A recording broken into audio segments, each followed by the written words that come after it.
You can never appreciate the value of an item until it's lost. This is a common quote in America. The age of 16. It's the age in America in which a child is able to drive a vehicle legally alone.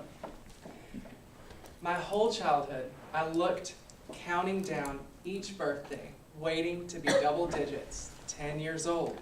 That meant I just had 6 years to go until I was 16. 15, you can drive with your parent, but 16 is complete freedom. Throughout my childhood, I could see every day a way that having my own car would benefit me. Go to the grocery store for my mom. Go pick my friends up from their house. Go to the park. The options were limitless with my own car. The beginning, May 30th, 2016. This was my birthday, and I was officially 16. However, the DMV was closed, so I couldn't go get my driver's license. But of course, I had to drive alone. So I Googled, is it legal for a permitted driver to drive alone on his 16th birthday? I found some random shady website that said yes. Convinced my parents with the power of persuasion and a small act of God, and I was on my way. So come Monday, I went to the DMV and I passed the driver's test, made a 100, scored a perfect score, passing with flying colors. However, you will come to know that that might not have been an adequate test of my skills for driving. The beginning of the end. July 16th, 2016. I was in Atlanta, Georgia. And for those of you who don't know what the traffic of Atlanta, Georgia is, I would compare it to Los Angeles on a Friday at rush hour, but worse, because these are mean Southern drivers. They're even worse than mean West Coasters.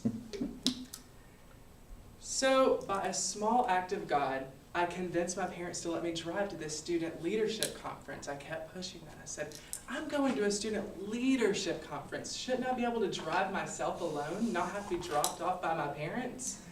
Once again, the power of persuasion and a small act of God let me do that.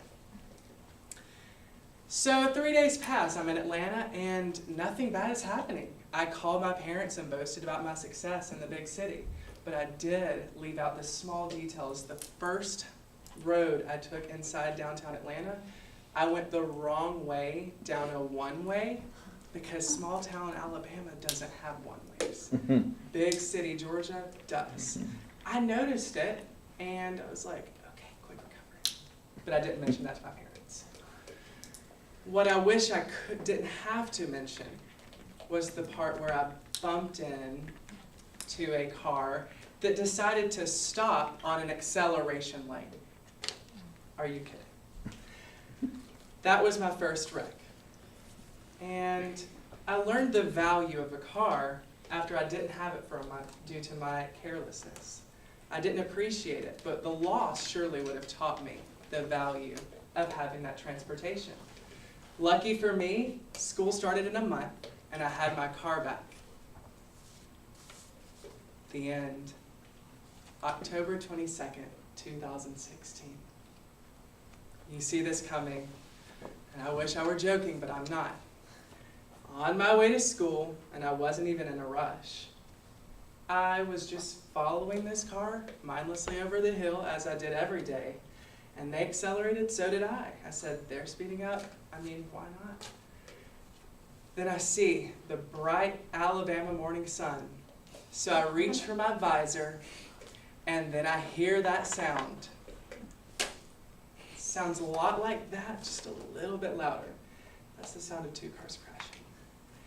So then I realize, after the fact, that the car I hit was the headmaster of my school. That's the school principal. And he hit someone in front of him as a result of my rear-ending him. And that totaled my car. That means it is beyond repair. The car is completely destroyed. So I truly experienced the loss and got the concept of getting the value after the loss. Lucky for me, another small act of God and a lot of persuasion led my parents to buy me another new car. So surely I would treat this one with so much care. The end of all the endings. June 27th, 2018. I really still wish I were joking. But I went down to the beach, and I'm going to make the long story actually short this time. I was enjoying the view, just passing by the beautiful Gulf Coast. And then I heard the sound, and my jaw dropped. I could not believe my ears, and I looked up and I couldn't believe my eyes. I had done it again. And this time it was a one and done. I totaled that car instantly. And that led me to think about understanding how many times I have to lose something to truly understand the value.